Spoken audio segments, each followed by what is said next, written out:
반갑습니다. 아멘. 제가 오늘 하나님의 말씀을 전할 제목은 이브의 경고입니다. 제가 이 말씀을 했더니 많은 분들이 무슨 말일까 많이 의혹해 하시며 제목을 정하는데 많은 신경을 쓰셨을 줄로 믿습니다. 라고들 말씀을 해주셨습니다. 근데 항상 사람은 첫 이미지가 중요하듯이 그 본문의 제목에 따라서 무엇일까 궁금해하고 기대하는 그런 것이 있습니다. 그래서 제가 그것을 익히 알아서 이브의 경고라는 말씀을 가지고 이제 말씀을 증거할 텐데요. 아주 여기에 딱 맞는 말씀 같아요. 남자 없어요. 여자 많아요. 그래서 오늘의 이 말씀이 저와 여러분에게 큰 은혜가 되고 또 그 말씀대로 살아가는 여러분 말씀이 될 줄로 믿습니다. 제가 이영희 목사님을 참 존경합니다. 그리고 저의 노후가 이영희 목사님처럼 됐으면 좋겠다라는 롤 모델입니다. 이영희 목사님이 미모되지요, 지성되지요, 영성되지요. 우리가 이 칭호를 받으려면 나이 60이 돼야 됩니다. 저는 아직도 까마득합니다. 그러나 오늘 목사님께서 저를 참 좋게 소개해 주셔서 너무 감사하고요. 제가 이 횃불 교회에 와서 이제 여러분들과 말씀을 나눌 때에 이 횃불 교회가 왜 횃불 교회일까 참 생각 많이 했습니다. 그런데 이 횃불 교회의 그 근원을 찾다 보니까 이제 아브라함이 하나님의 약속을 받아서 길을 떠납니다. 근데 아브라함에게 정말 부족한 것이 없도록 하나님께서 다 주셨지만 딱 한 가지 부족한 게 있었어요. 뭘까요? 우리는 질문을 싫어하지만 그러나 아시는 대로 대답해 보십시오. 아브라함에게 한 가지 부족한 것이 있었다면 무엇이었을까요? 자식입니다.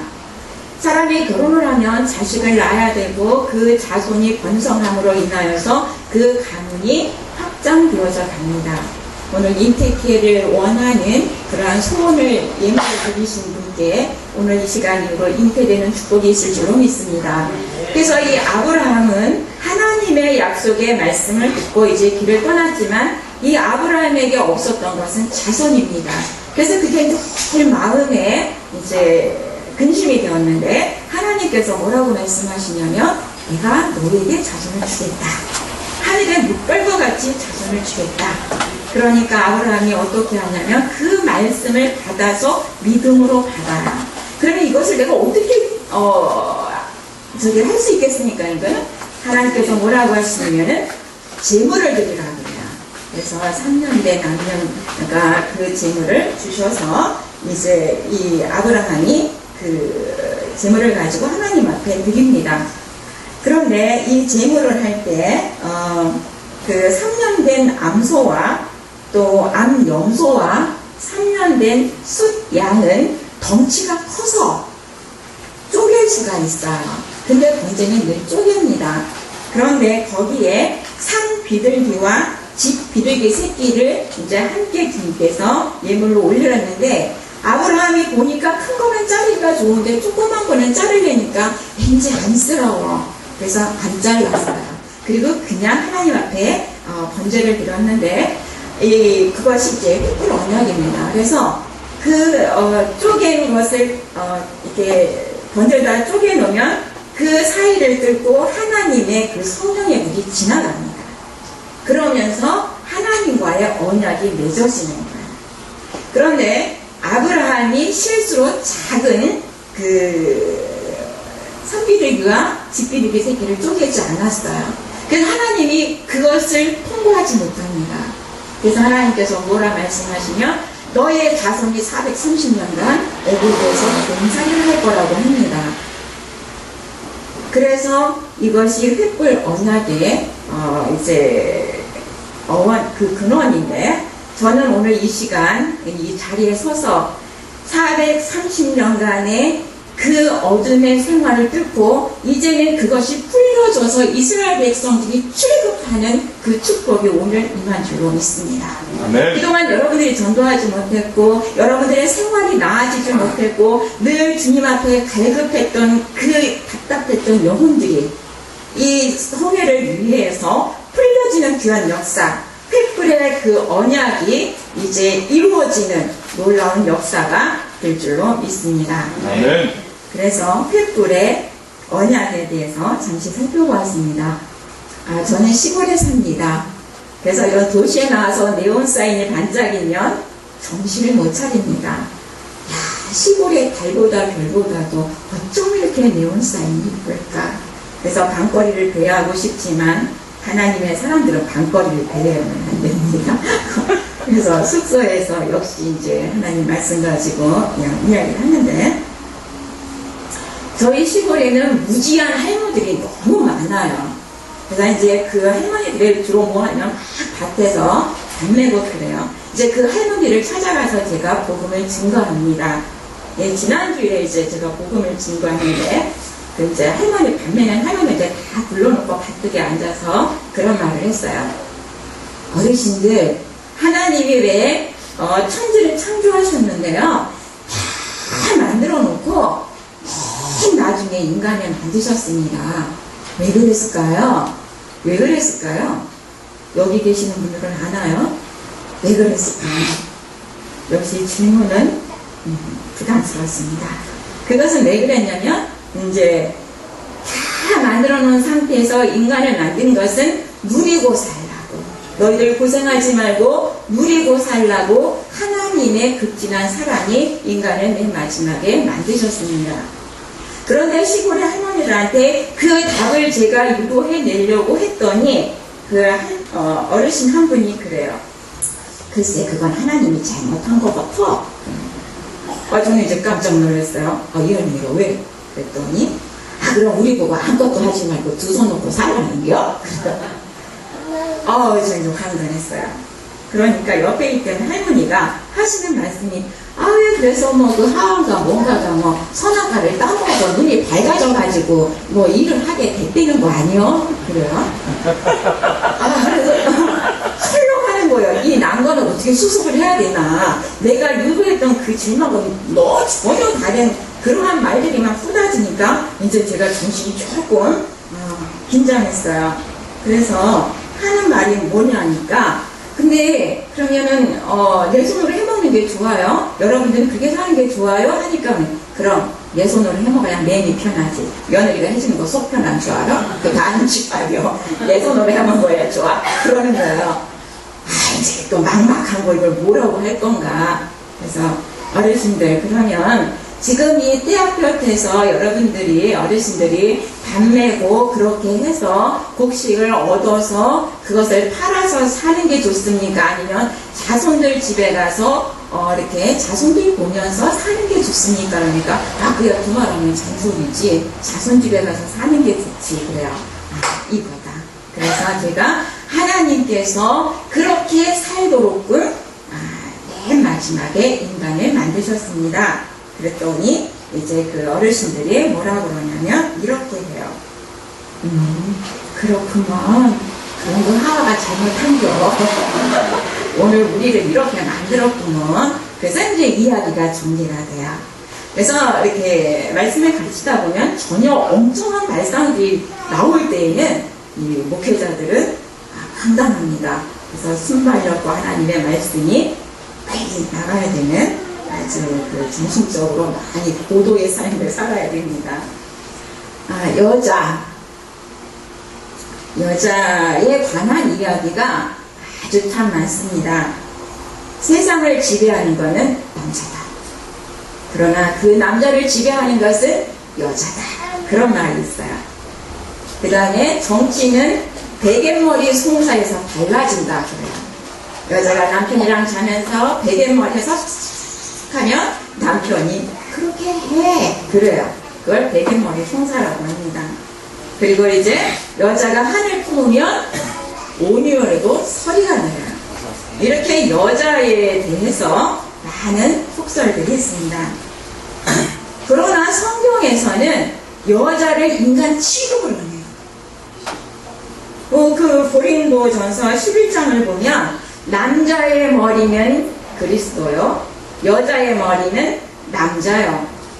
또 그 다음에 남자의 머리는 그리스도, 여자의 머리는 남자, 그리스도의 머리는 하나님이라 그래요.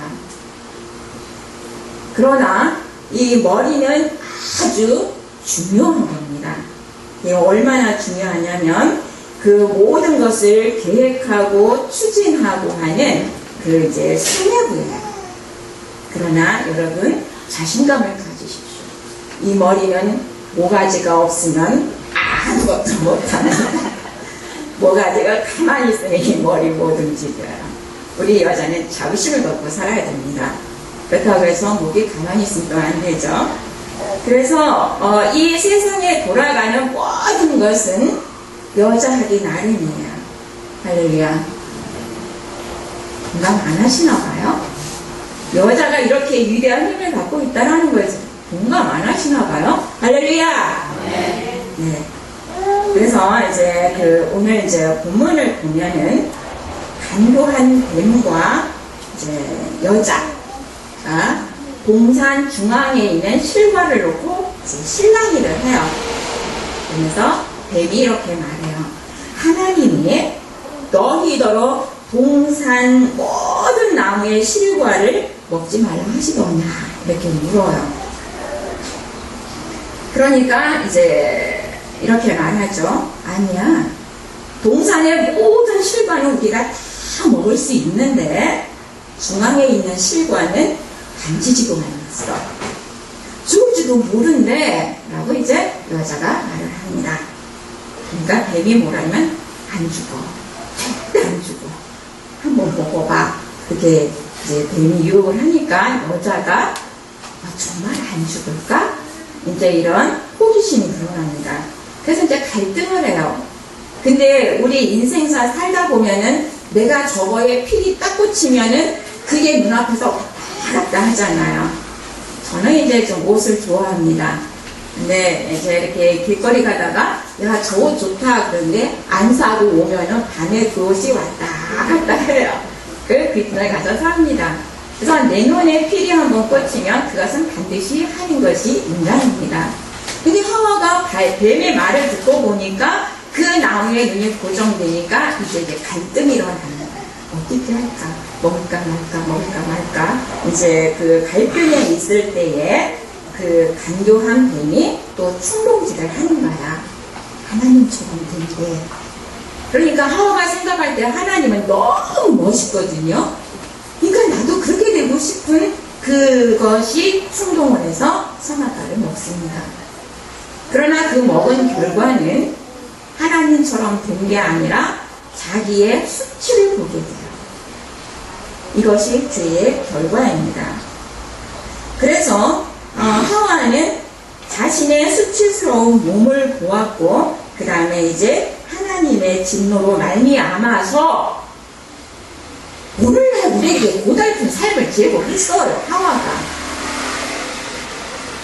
그런데 하나님은 그것을 먹지 말라고 했으면서 왜 그것도 하필이면 동산 중앙에 잘 보이는 데 놨을까요? 난 하나님을 이해할 수가 없어요. 우리가 아이들을 키우면서 내가 소중하게 노는 것은 아이들 노는 데다가 안 놓잖아요. 뗄까봐. 어디다 갖다 숨겨놓잖아요. 그런데 하나님은 그것을 동산 중앙에다 놓고 먹지 말라 그러면 호기심과 어떤 것이 발동될 텐데 하나님은 왜 그렇게 하셨을까? 그래 인간은 또 왜 그것을 하지 말라는 걸 굳이나 했을까? 이것에 대해서 알아보면 하나님께서는 이렇게 말씀하십니다. 그 동산 중앙의 선악과는 창조주 하나님과 인간 간의 그 구분을 짓는 창조주와 피조물의 구분을 짓는 그 하나의 경계석입니다. 그래서 그런데 하나님이 어떤 것을 원하셨냐면 이런 성경에 이제 누누이 기록되어져 있지만 이렇게 말씀하십니다. 선악과를 만든 이유예요. 너희가 내 말을 듣고 즐겨 순종하면 내가 너희들에게 다 줄 것이다. 그러나 너희가 그렇지 아니하면 내가 저주를 할 것이다. 이 말씀이 잘 기록되어져 있는 것이 신명기 28장입니다. 그래서 하나님께서는 그 자원하여서 순종 순종하는 그 모습을 보고 싶어서 선악과를 만드셨습니다. 그리고 인간에게 생각할 수 있는 자유의지를 주셨습니다. 자유의지라는 것은 여러분들이 이제 인형을 누르면 그러죠. 배꼽을 꽉 내면 I love you, I love you 누르면 I love you라고 그래요. 그리고 건드리지 않으면 가만히 있어요. 그건 눌러야지만 I love you 그래요. 그리고 자가용은 가만히 세워두면 절대 달리지 않아요. 사람이 들어가서 그걸 움직여줘야 자동차는 그때 자동차의 효력을 발생하는 겁니다. 그리고 하나님께서 인간에게 자유의지를 주신 것은 로봇 같은 인간이 아니라 생각할 수 있고 사고할 수 있는 그러한 생각을 주셔서 너희가 자원하여서 네 말과 뜻을 따르느냐 살아있는 그 인간을 원하셨습니다. 그래서 인간에게 자유의지라는 것을 주셨습니다. 그래서 인간은 상대방의 말을 듣고 이해하고 그리고 선택하는 그 생명체가 되어서 이제 하나님의 말씀을 순종하고 이제 살아가는 것이 우리에게 주어진 하나님의 놀라운 선물입니다. 사랑하는 성도 여러분, 오늘 본문의 말씀이 의미하는 바는 경고입니다.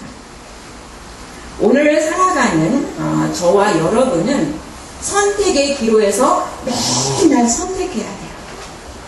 아침을 먹을 것인가.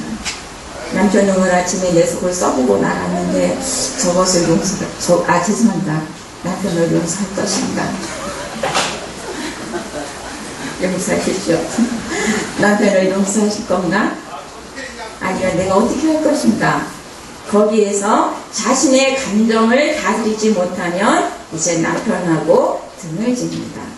그러나 내가 남편의 그 입장을 생각하고 용서하면 아름다운 부부로 화합이 됩니다. 그래서 우리는 맨날 선택해요.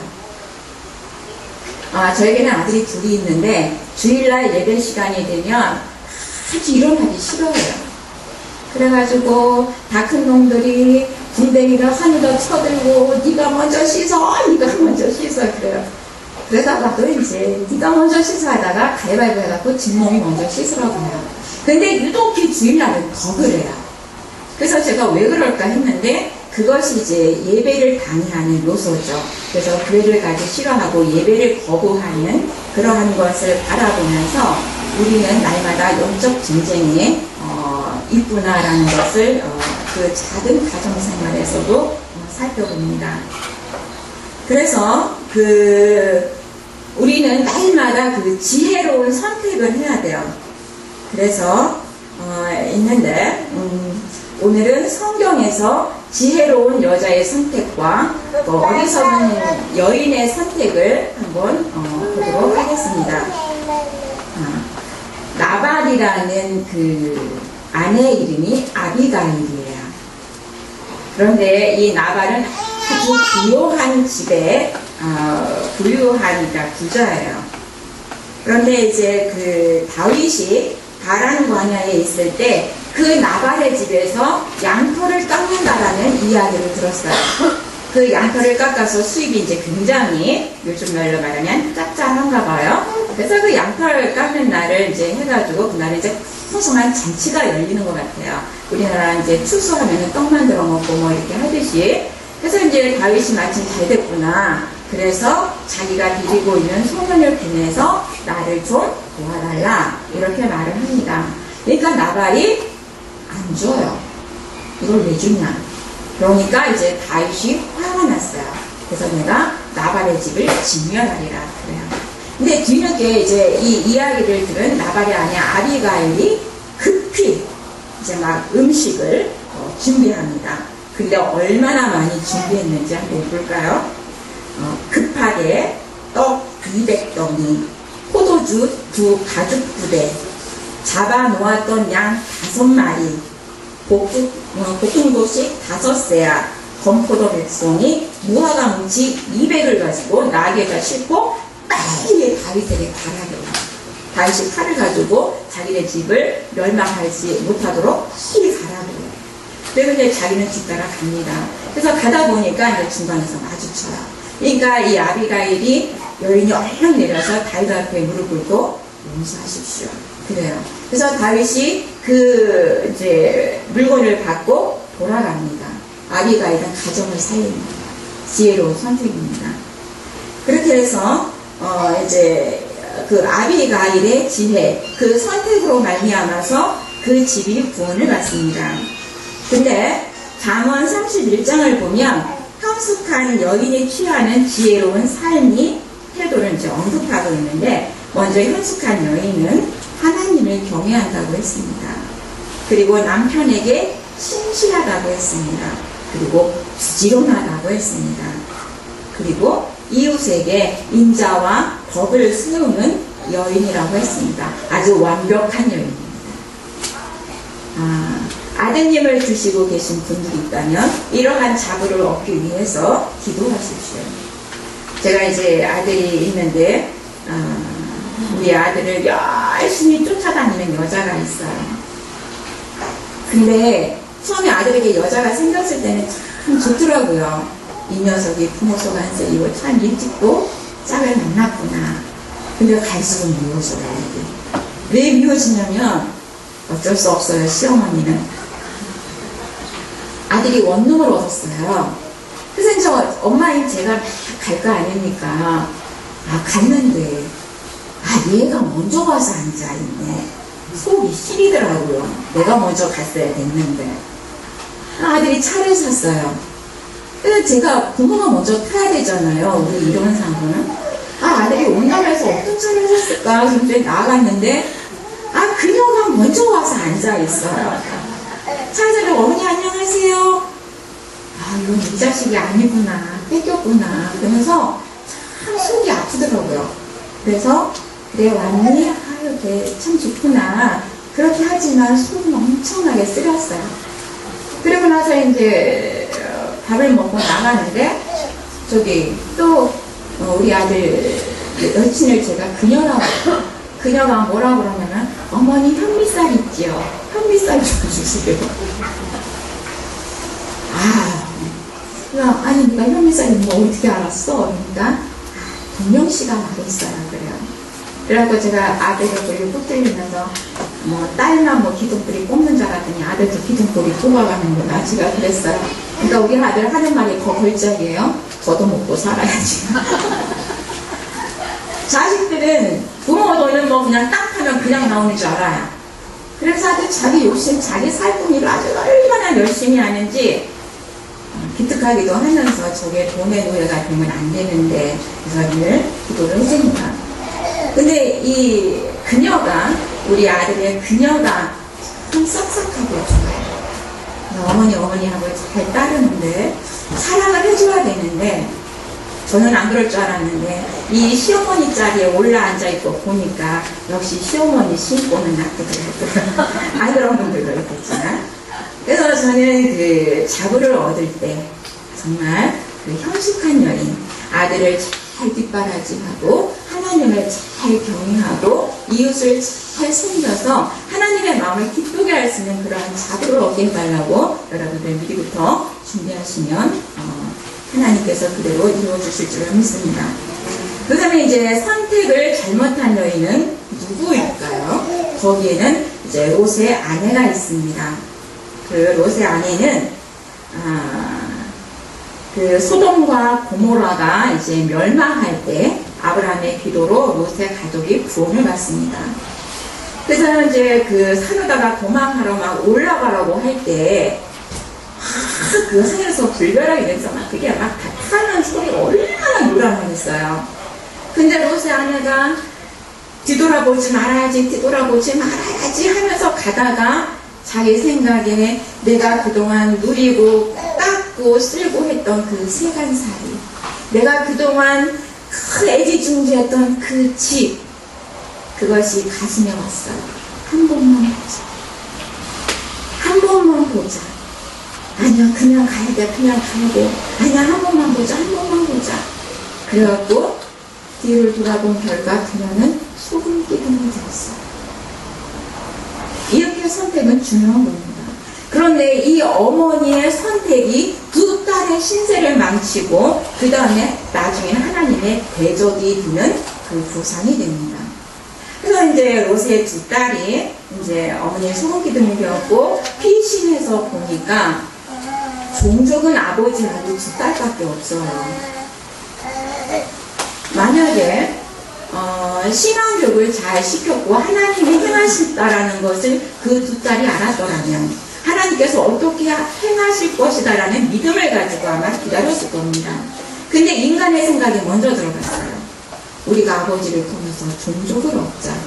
그래서 이제 아버지에게 술을 먹이고 들어가서 동침을 합니다. 그래서 이제 낳은 것이 모압과 이제 암몬이라는 그 아들들을 낳습니다. 아이를 잉태한 두 딸들의 기쁨은 어땠을까요? 우리는 너무 똑똑해. 이제 우리의 이 출산으로 인해서 우리의 종족은 번성해 나가는 거야. 나는 너무 똑똑해. 자기 자만에 빠져있고 자기 도취에 빠져있는 거야. 그러나 하나님께서 과연 이 롯의 두 딸들에게 어떠한 생각을 가지고 계셨을까요? 이렇게 우리의 선택은 부모의 잘못된 선택으로 인해서 자손까지 잘못되어져 가는 그러한 위기의 상황에 우리는 몰려 있습니다. 그래서 여러분들은 하나님의 말씀을 잘 배우고 또 성경을 잘 읽으면서 내가 오늘 어떠한 선택을 할 것인가에 대해서 신중하게 여러분은 선택을 해야 됩니다. 사랑하는 성도 여러분, 성경의 여인들의 선택을 이제 살펴보았습니다. 지혜로운 여인의 선택과 어리석은 인간 그 감성의 그 선택을 한 두 여인을 이제 여기는 살펴보았습니다. 여러분들은 어떤 선택을 하시겠습니까? 물어보나 마나 지혜로운 선택을 하겠다고 우리는 다 마음에 다짐을 합니다.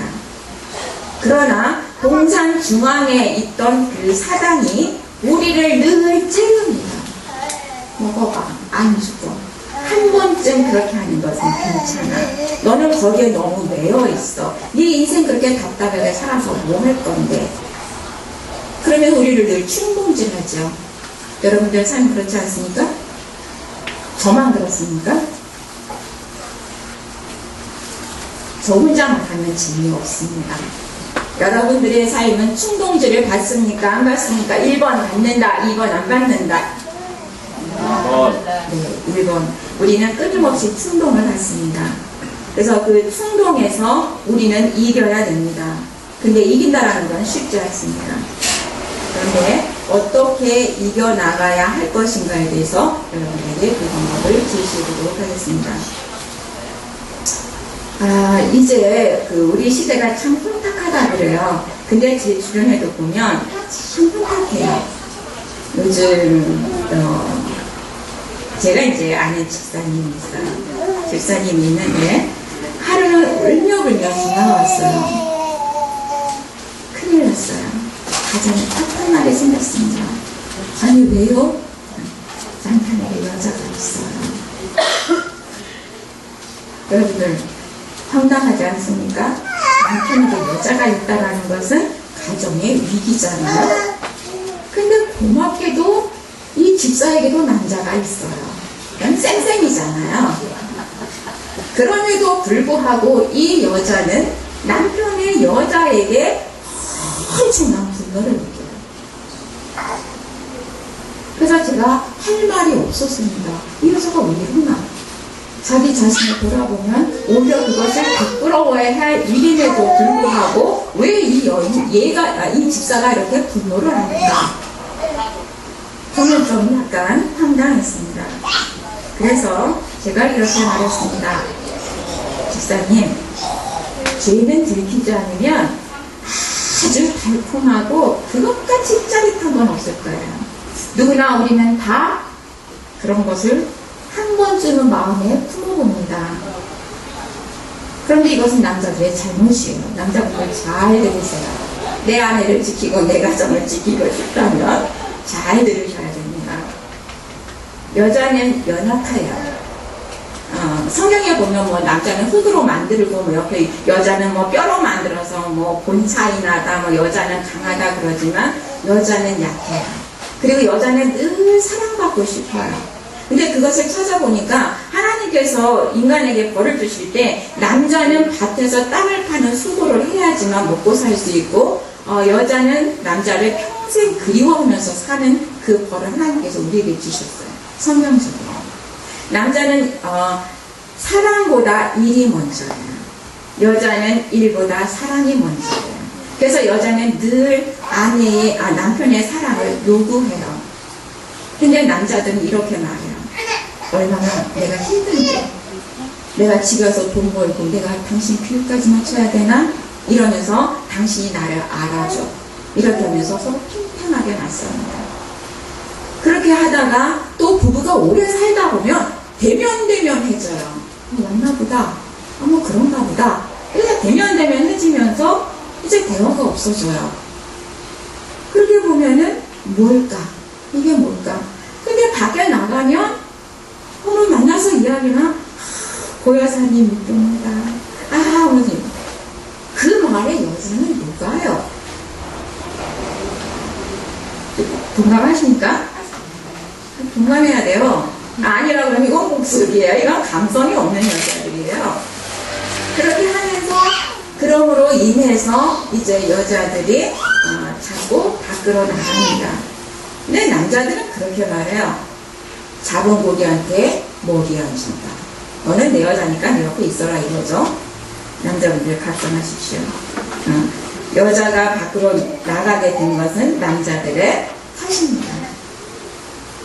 저희 남편은 이제 부산 사람이에요. 참 부끄럽게도 제가 5년을 열심히 쫓아다녀가고 겨우 하나 붙잡은 남자예요. 우리 이제 홀리 부인단에 다 아는 이야기지만 때때로 괜히 일찍 말했다 여기서 말할 걸 그런 해석함도 있는데 저는 저희 남편을 선택해서 5년을 쫓아다닌 것은 이런 이유에서 남편을 쫓아다녔어요. 저희 아버지는 굉장히 무능했어요. 저희 집이 이제 대대로 내려오는 그 훈장의 그 가문이었어요. 일제시대가 되면서 하물은 없어지고 서당은 폐지되어졌어요. 그리고 저희 선조들이 무엇을 했냐면은 항상 공부를 하면은 저기가 들어오잖아요. 곡식이. 그것을 옛날 말로 하면 이렇게 세금을 하여튼 논다 그래요. 그럼 거기에서 이제 얻어지는 거고 잘 살았대요. 그래서 그렇게만 살 줄 알고 토지를 사오질 않은 거예요. 근데 일제시대가 되면서 다 일본 사람들한테 뺏김으로 인해서 알거지가 된 거예요. 그러니까 우리 아버지는 거기에서 탈진이 온 거예요. 내가 뭐 하겠습니까? 그러면서 아주 무능한 사람이 돼서 일을 할 수가 없고. 근데 이제 저희 어머니가 시집 오셔갖고 이제 집을 일으키기 시작하셨어요. 근데 항상 우리 엄마가 앞서서 일을 해 나가세요. 근데 전 그게 싫었어요. 나는 절대 아버지 같은 남자 원하지 않아. 그러다가 이제 저희 남편을 만났어요. 남편을 만났는데 저랑 데이트를 하는데 노래를 불러주겠대요. 그래서 불러보시라고 그랬더니 그 노래 가사가 너무 멋있어요. 험한 세상에 다리가 돼요. 사이먼 가펑클. 그래서 쫙 불러요. 영어의 해석은 모르지만 이게 무슨 뜻이냐고 물었더니 나는 결혼을 하면 내 아내에게 험한 세상에 다리가 돼서 내 아내를 지키겠습니다. 꼭 갔어요. 이 남자가. 근데 또 데이트를 하겠죠. 근데 이 남자는 부산에 있고 저는 서울에 있는데 제가 이제 감성이 풍부해요. 서울에서 부산까지 한 달에 2번씩 내려갑니다. 월급함을 갖다 그 남자한테 다 쓰고 와요. 아깝지가 않아요. 근데 이 남자는 내가 그렇게 가면은 나하고 놀아줘야 되는데 낮에는 나하고 놀고 저녁에 자기 출근하게 되면 지 친구 불러서 나하고 놀으라고 일하러 가는 거예요. 마음에 딱 들었어요. 앞고생은 안 하겠구나. 그래서 2번째 점수 줬어요. 3번째 점수를 이 자리에서 과연 말을 해야 되나 안 해야 되나 매우 고민스럽습니다. 여성스러운 강단인데 저희 남편이 군대를 갔습니다. 거기서 저희 남편이 아주 멋있는 말을 했습니다. 뭐라고 했냐면 제가 그랬습니다. 왜 손만 잡고 자냐고 그랬어요. 그랬더니 그 시간이 그랬습니다. 나는 군대에 있고 당신은 사회에 있고 내가 내 욕심을 부린다면 당신의 인생을 내가 망칠까 두렵습니다. 내가 제대해서 내 자리를 잡은 후에 당신을 이루겠습니다. 그렇게 말해서 세 번째 그 남자에게 제가 이제 내 인생을 맡기기로 했습니다. 그런데 남자들은 참 못된 존재예요. 왜냐하면 여자가 그렇게까지 했으면 좀 사랑할 줄 알아야 되잖아요. 제대더니 오지도 않고 가지도 않아요. 이 남자가 어떻게 하겠습니까? 제가 또 부산을 내려갔죠. 그 남자 손을 끌고 경주 불국사를 갔습니다. 그리고 프로포즈를 했습니다. 삽시다. 여기 남자가 하지 뭐 안 된다고, 내가 장모님에게 할 말이 없노라고, 괜찮습니다. 그냥 삽시다. 우리 하나님 믿고 삽시다. 그랬어요. 근데 이 남자가 이제 불교 집안이에요. 그래서 제가 결혼은 아무 조건이 없는데 5가지만 지켜주세요. 그러니까 뭐냐고, 첫째, 하나님을 섬기십시오. 술 끊으십시오. 담배 끊으십시오. 나 외에 다른 여자를 생각하지 마십시오. 그리고 가정에 충실하십시오. 근데 이 남자가 보통 남자 같으면 아, 나 그거 지킬 수 있어 라고 하잖아요. 한 달만 시간을 주십시오. 한 달을 지켰어요. 그리고 저는 충청도에 있었어요. 이 남자가 배낭을 짊어지고 왔어요. 내가 그것을 지킬 수 있겠냐고. 그래서 제가 그 남자를 끌고 기도원 들어갔어요. 교육을 잘 시켜야 되잖아요. 그래서 기도원 들어가서 거기서 신앙교육을 같이 했습니다. 지금 저는 노후 대책을 너무 잘해갔어요. 5년 투자해서 지금까지 빼먹고 있습니다. 그래서 저는 선택이 이렇게 중요하다는 것을 압니다. 근데 제가 이제 다시 지금 작전을 바꿨어요. 어떤 작전을 바꿨냐면 부산에서 충청도로 올라온 이 남자를 제가 다 책임졌어야 됐어요. 제가 먼저 리드를 했고 이 남자를 제가 충청도에서 내 보호 아래서 이 남자가 편히 살 수 있도록 제가 제공을 다 했어요. 그러니까 우리 남편은 아내는 강하다라는 그 인식이 있어서 무슨 일만 있으면 아내가 다 해줄 줄 알아요. 나이 50이 되니까 여자가 되고 싶더라고요. 그래서 이제 남편에게 이쁜 옷을 입고 여보 나 여자예요. 그러니까 이 남자가 몰래 잡아줘요. 무슨 일이 있냐고. 이제 당신이 남자 자리로 가고 나는 여자 자리에서 살고 싶습니다. 나는 여자로 살고 싶습니다. 그렇게 하면서 이제 제가 여성스럽게 옷을 입기 시작했습니다. 여러분들 보기에 제가 얼마나 여성스럽습니까? 그죠? 안 여서 그런 거 알아요. 여성스럽지 않습니까? 네.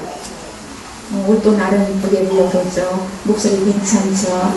얼굴 정도는 괜찮죠. 네. 근데 이제 저희 남편한테 아주 충격적인 이야기를 듣고 한번 쇼크를 받았어요.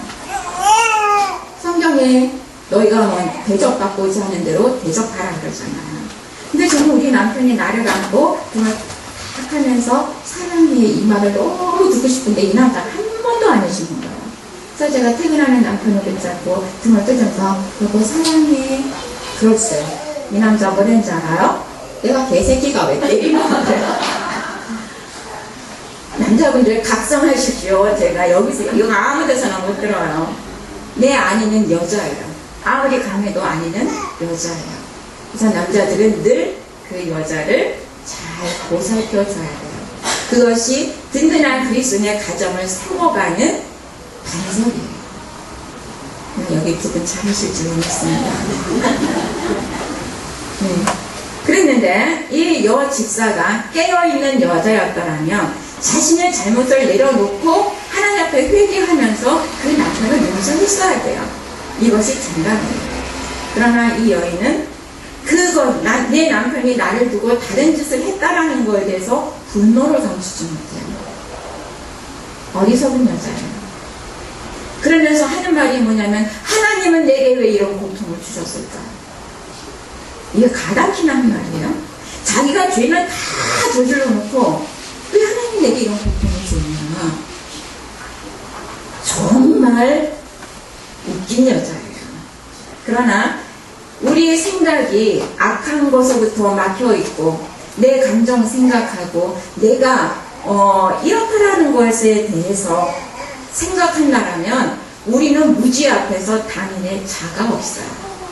그래서 우리는 늘 깨어 있어야 됩니다. 늘 생각해야 됩니다. 늘 선택하는 삶에서 우리가 있습니다. 12계명이 가늠하지 말아요. 그래서 우리는 칠성사이다라고 불러요. 2장 뒤에서 칠성사이다를 먹으면 죄가 따라오는 게 너무 많습니다. 내 이웃의 남편을 당했죠. 그 다음에 남의 남편을 독질했죠. 따라오는 죄가 한두 가지가 아니에요. 근데 사람들의 감성에 가장 잘 자극할 수 있는 것은 이성 간의 호기심이에요. 그래서 여러분들은 늘 나를, 내 아내, 내 가정, 내 그것을 든든하게 해놔야 됩니다. 아내가 남편의 사랑을 받으면요, 딴짓 해도 못해요. 제가 얼마나 예쁘게 생겼어요. 저 여성스럽습니다. 밖에 나가면 한 번씩 다 쳐다봐요. 그럼에도 불구하고 제가 이렇게 서 있는 것은 우리 남편의 사랑을 너무 많이 먹으니까, 내가 그 사람 마음이 앞으로 가면 내가 하나님께 벼락 맞으니까, 그래서 안 합니다. 그냥 이렇게 넘겨다만 보고 옵니다. 또 내가 잘못함으로 인해서 하나님이 욕을 먹고 남편의 마음이 상실되고 내 자녀들에게 무엇이라 말할 것인가, 그런 것을 생각한다면 우리는 죄와 가까이 갈 수가 없어요. 그러나 우리의 감성, 우리의 마음에서 솟아나는 이 감성은 어쩔 수가 없어요. 그럴 때 이 마음을 가지고 하나님 앞으로 가야 돼요. 하나님, 내 안에 이것이 있습니다. 하나님 어떻게 했으면 좋겠습니까? 주께서 나의 삶을 주장하여 내가 곁길로 가는 걸 원하지 아니하시는 하나님, 나를 불쌍히 여기셔서 내가 주님의 사랑으로 만족하게 하시고 주님이 주시는 것으로 내가 풍성히 누릴 수 있게 하시길 원합니다. 애통하는 기도 있어야 돼요. 누가 그랬죠? 우리 박 목사님, 그쵸? 절박한 심정, 애통하는 심령으로 하나님 앞에 기도해 보세요. 그 눈물 하나님이 들으십니다. 그리고 그것에 대해서 우리에게 해결하는 하나님은 반드시 주십니다. 그러나 죄의 눈이 가리면 우리는 판단력을 잃어요. 그리고 무슨 말을 하면 횡설수설해요. 그리고 변명하기 바빠요. 그렇게 될 때 이제 그 간교함됨이 우리 안에 쑥 들어옵니다. 인간에게 가장 독이한 게 뭐냐면 자기 합리화. 내가 남의 남자를 본 것은 내 남편이 못해줬기 때문이야. 합리화를 시켜요. 그러면 간교한 것이 내 안에 들어와서 나를 자꾸 변명하게 만들어요. 그것이 간교한 사단의 전략입니다. 그래서 우리는 항상 깨어 있어야 되고, 항상 선택을 잘해야 되고, 항상 하나님 앞에 있어서 나의 갈 길을 하나님 앞에 물어야 됩니다. 여러분들은 물질에 약하십니까? 아니면 자녀에게 약하십니까? 우리는 물질에 아주 많이 약합니다. 제 아들 녀석의 기도가 거부예요. 거부. 그래서 부모 돈을 어떻게 해서든지 끌어가서 자기 통장을 딱 채웁니다. 얄미워 죽겠어요. 저는. 부모는 뭐 땅 파서 나온 줄 알아요? 그러면서 있는데 제가 늘 하나님 앞에 기도합니다. 법을 줬습니다. 그러나 우리는 물질을 따라가면 물질은 도망가요. 그러나 우리가 적은 물질이든지 큰 물질이든지 그 안에 하나님께서 내게 주시는 자족하는 마음이 있으면 물질이 있고 없음에 따라서 나는 풍요를 누려요. 없으면 없는 대로 내가 자족할 줄 알고, 있으면 있는 대로 내가 나눌 줄 아는 그 삶이 우리의 삶이 되어야 함에도 불구하고, 김성일 목사님 그랬죠. 바닷물은 아무리 먹어도 해가람이 없다고. 그 물질은 아무리 많아도 나에게 해결함을 주지는 못해요. 그러나 그 문제가 있을 때 하나님 앞에 나가서 주여, 내가 돈의 노예가 되지 않냐고, 내가 하나님의 그 능력 안에서 이것을 다스릴 수 있는 힘을 내게 허락하여 주시옵소서. 애통하며 절박하게 기도해 보십시오. 내 안에 풍요가 임하고 내 안에 자족이 임하고 하나님께서 주시는 그 풍요가 내 안에 반드시 있습니다. 그러나 우리는 기도 그렇게 하기를 원하지 않아요. 왜? 따분하니까. 해봐야 들어줄 것 같지도 않으니까, 해봐야 어떤 효과도 빨리빨리 나타나지 않으니까. 그러나 그럼에도 불구하고 우리는 우리의 연약한 부분을 가지고 하나님 앞에 늘 나가 있어야 될 줄로 믿습니다. 성도 여러분, 바라기는 날마다 저와 이 2부의 경고를 기억하셔야 됩니다. 2부의 경고라는 것은 2부가 잘못 범함으로 인해서 우리는 2부를 늘 입에 달고 삽니다. 안 믿는 사람도 이렇게 말합니다. 2부가 선악과를 먹었대. 그래서 네가 이렇게 산대. 그리고 그리스도인들도 그렇게 말합니다.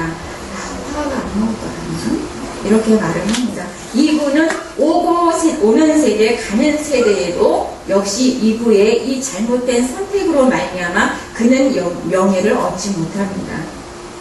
그리고 그렇게 기록되어진 것은 우리에게 너희는 그렇게 살지 말라는 하나님의 경고입니다. 그러니까 여러분이 성경을 읽을 때 그냥 읽지 마시고 그냥 내가 한독했다 두독했다가 아니라 이 하나님의 말씀에 있는 것을 내 삶으로 풀고 들어와서 내가 그렇게 살지 말아야지라는 하나님의 메시지입니다. 그러니까 여러분들은 성경을 읽을 때 그러한 부분을 읽을 때 나는 그런 부분이 없는가 점검하시고 선택하시고 그러한 가운데에서 하나님께서 주시는 정말 풍요롭고 세상이 줄 수 없는 그 기쁨 속에서 이 험한 세상 살아가시기를 주님의 이름으로 축원합니다. 우리가 이렇게 기도하겠습니다 할 줄로 알았죠. 우리 여자의 선택이 이 2부의 선택이 올 받으면 가정이 삽니다. 그리고 교회가 삽니다. 그리고 나라가 삽니다. 오늘 이 횃불교회에서 이 횃불의 언약의 기간이 끝나고 이제는 출애굽하는 시기에서 이제 우리는 많은 전도의 열매가 거칠 것이며 이 교회에서 필요하게 하는 잉태되는 축복과 물질의 어려움이 풀려지는 그러한 축복이 풍성하게 일어나서 다음 이 자리에 섰을 때는 차고 넘치는 그러한 축복이 있기를 바라고, 그 다음에 우리 연 목사님 기도하시면서 세우신 그 비전에게 더욱 가까이 갈 수 있는 그러한 교회가 되기를 축원합니다. 기도하겠습니다.